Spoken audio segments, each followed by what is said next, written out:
ازيكم عاملين ايه؟ بتجيلي اولياء امور ومعاها اطفالها عايزين يخلوهم يلعبوا، واجي اسال الطفل انت جاي ليه يا حبيبي؟ يقول لي اصل ماما اللي جايباني، اصل بابا اللي جايبني. الفنون القتاليه انا ما ينفعش اجبر طفلي ان هو يلعبها، ما ينفعش اجيب طفلي بالعافيه واقول له لا انت هتعمل ده عشان تعرف تدافع عن نفسك. ابني لو مش حابب الموضوع ده عمره ما هيتعلمه.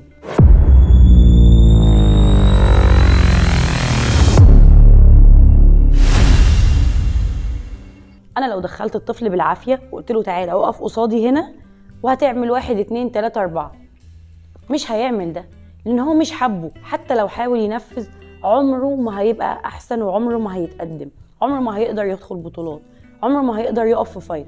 دايما هيكون شايف ان انت مخليه مجبر على الحاجه دي، فهيفضل طول عمره كارهها. فلو سمحتوا اطفالنا هم اللي يختاروا هم عايزين يعملوا ايه. ابني عايز يلعب كرة فما ينفعش اجيبه فنون قتاليه بالغلط. ابني حابب يلعب فنون قتاليه فما ينفعش اوديه يلعب كوره. ابني بيحب التمرين فما ينفعش اقعده واعاقبه علشان هو جاب درجه مش حلوه. فما ينفعش تيجي تقول لي اصل انا عايزه يلعب فنون قتاليه او عايزه يلعب مش عارف ايه علشان يقدر يدافع عن نفسه في الشارع. اصل لا انا عايزه يعمل ده علشان انا كنت بعمل ده. انا عايز ابني يطلع بيعمل كذا علشان انا كنت عايز اعمل كذا، او انا شايف ابني في المكان الفلاني والحته الفلانيه. لا، خلي ابنك هو اللي يشوف هو عايز يبقى فين. حط قدامه الاختيارات، علمه هو يقدر يختار بنفسه. طلع ابنك يقدر يتكلم هو ويقول هو محتاج ايه.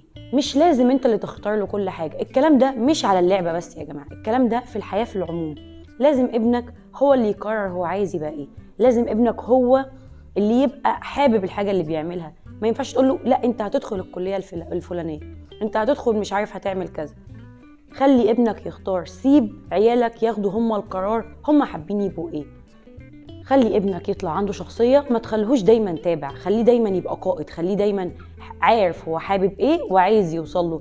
علمه يحط خطوات ازاي، علمه ازاي يوصل للحاجة اللي هو عاوزها، علمه ان احنا ما بنوصلش للحاجة بسرعة، احنا لازم نقع ونقوم نقع ونقوم. ما ينفعش ان انا اكون عايز اعمل حاجة فانا خلاص طلعت فعليت.